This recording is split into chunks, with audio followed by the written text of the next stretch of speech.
Welcome back, listeners, to the Daily Gerry Anderson podcast, which has been absent from your heads for some time due to circumstances beyond our control. You will be surprised to hear that nothing has changed. The presenter is currently wondering aloud who is an Indian and who isn't. Death must surely follow soon. Who do you know that's an Indian? Who do Is I? Seamus Heaney an Indian? I say Dave Boy McCauley's an Indian. He's an Indian, yeah. He's an Indian. But- But Barry McGuigan's not. No, he's not. No, He's not an Indian. no, definitely not. Julian's not. Julian's Well, not. can I an think Indian. he is? Paul Clark's not an Indian. He's not an Indian. No. But no. who? Let's see. You wouldn't let Noel Thompson be an Indian the last time we talked about this. not an I think Indian. Noel is an Indian. There's a wee bit of David an Indian. Dunseith is an Indian. David's an Indian, yeah. I think Noel's in there, you know. I think he's a squaw. No, Noel's there. I think Noel. He's Noel be sort of about wearing moccasins. I don't know. I think he's an in-betweener. Is he? Linda Bryan's an Indian. And then there's an Yeah, Indian. Yes. she's a squaw. Do you know what happened?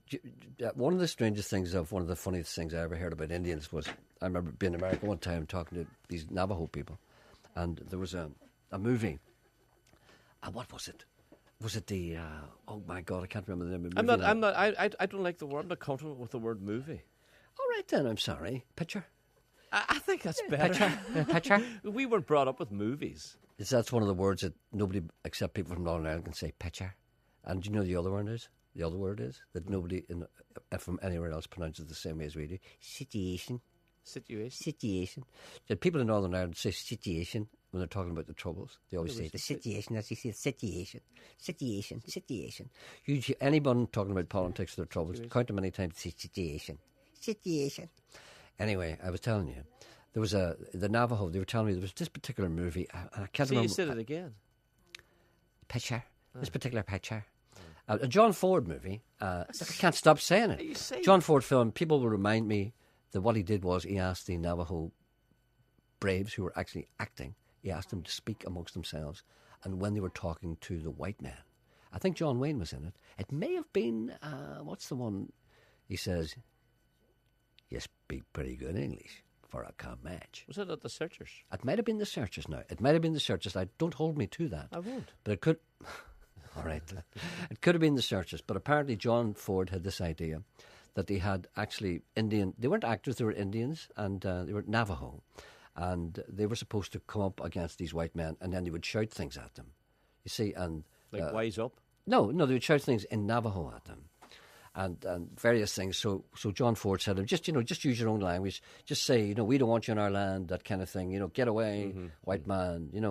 Honky, whatever it is. Say that to them. Just say that to them, as if, your objections are coming, and so it'll sound genuine then. So they did that.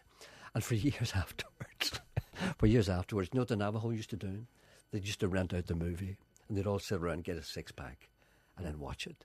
Because what the guys were shouting at the white men in Navajo was nothing at all to do with white men. It was evil and nasty and horrible. And there was horrible things, shouting these horrible things, the white man calling them everything. And the Navajo used to sit there and go, The presenter harbours many grudges and tosses and turns at night at the memory of imagined slights. In common with many others, it appears that Gerry Kelly has hurt him deeply. What a shame your CD of Mark Germino's Caught in the Act of Being Ourselves jumped yesterday and was consigned to the bin. I didn't throw it in the bin. I've still got it. It's only cut in one particular place.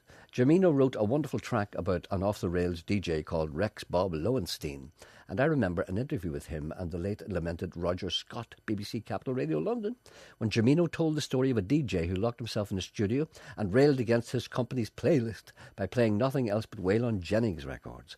The powers that be kicked the door down, arrested him, and jailed him for presumably crimes against rock and roll. Now, here's the thing.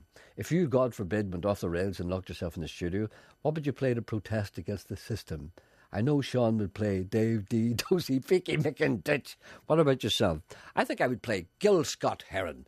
The revolution will not be televised, who died the other day. And speaking of Mark Germino, Gerry Kelly did a thing to me one time, which I will never forgive him for. And I hope he's listening, because I've never said this to him before. Do you know the story I'm about to tell? No, this is a new one. Don't sound so surprised. I'm folding my arms, look. Mark Germino. Yeah. Mark Germino is a very little-known singer, except amongst aficionados. He's a wonderful songwriter and a wonderful singer, but never was truly popular because he was too good, right? And there's a man writing about him, been on, talking about him. Phil Coulter's a fan of his. Well, you see, yes. He's quality singer-songwriter, quality. Anyway, I was watching the Jerry Kelly show one night, remember on UTV, and at the start of the show, Jerry used to tell you who's going to be on. Mm-hmm. He said, we've got so-and-so and so-and-so, and Mark Jimeno. And I went, what? Mark Jimeno? Mark Jimeno? Did he say Mark Jimeno? He did. He definitely said Mark Jimeno. That was the time before you could turn your TV back to hear what a band said. I said, he must have said Mark Jimeno. He did say Mark Jimeno. Mark Jimeno. My Mark Jimeno. Mark Jimeno that sings. I said, he's on with Jerry Kelly tonight. What? That was some conversation you had with yourself. I chatted away with myself. Yeah. I love talking to me. You never to interrupted yourself once? No, it's great. That's the way I talk to me. I never give myself up. Anyway, I'm sitting, you see, and I'm watching. He's sitting talking to, the usual, May Barnes, Blood. The usual, talking about the bother. What? Which was like us all the time. That kind of stuff going on and on for ages. The usual attitude. What are we going to do about these shufflers? All that stuff. How many hoodies? Too much drink. And when is your pantomime starting? It's starting in October. All that stuff. I go through an hour of that. And then Jerry comes up to the camera and he says, ladies and gentlemen, I give you great pleasure in presenting to you one of the finest singer-songwriters we have today. This man is an idol. It's a big build-up. And I'm going, this is Mark Jimeno. I said, fair play to Jerry for doing that. He said, ladies and gentlemen, put your hands together for Paddy Riley. And Paddy Riley was on the green fields of mine. And he sings 3 songs, right? And I'm going, oh my God, what?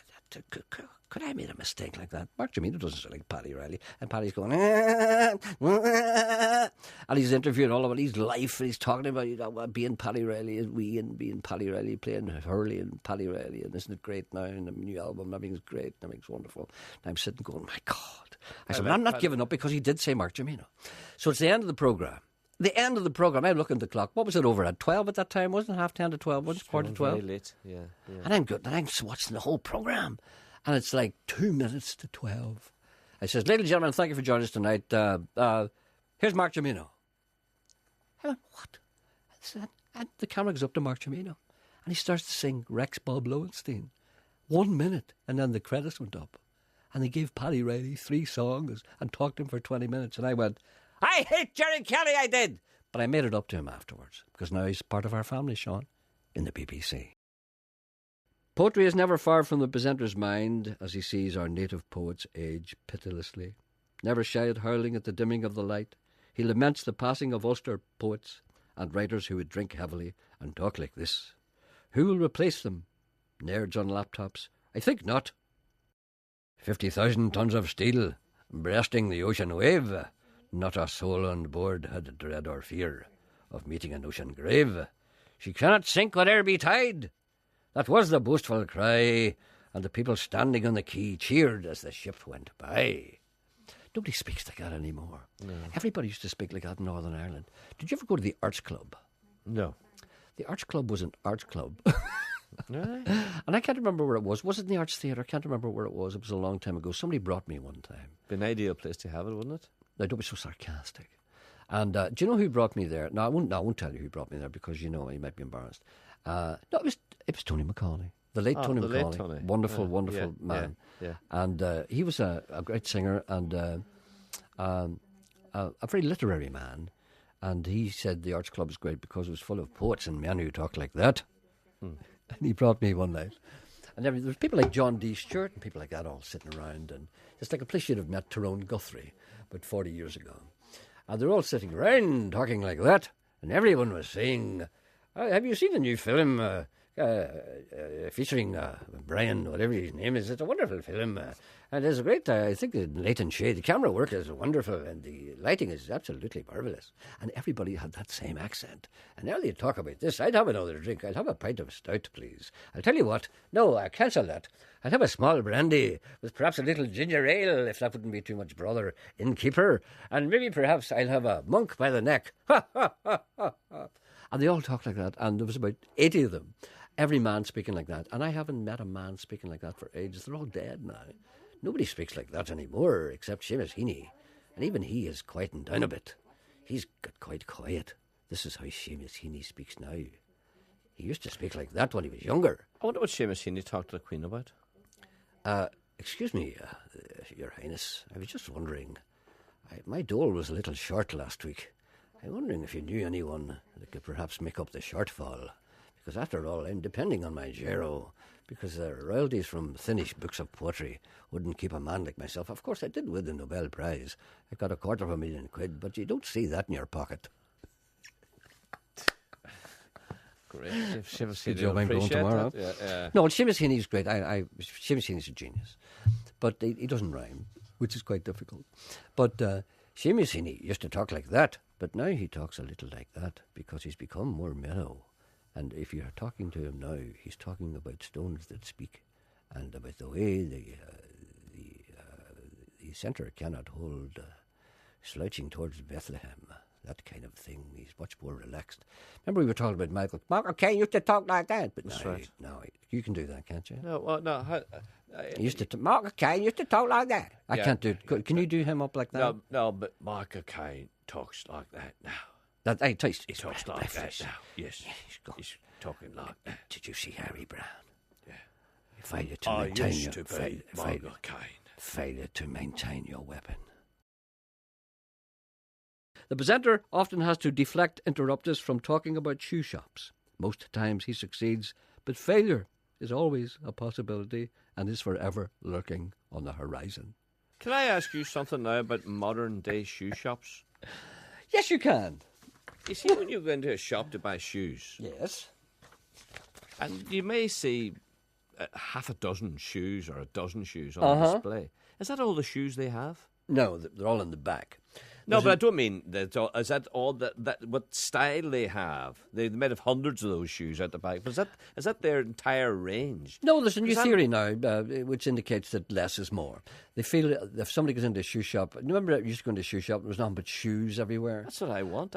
I know, but you must be one of the older fellas. You see, apparently now they've discovered that confuses people.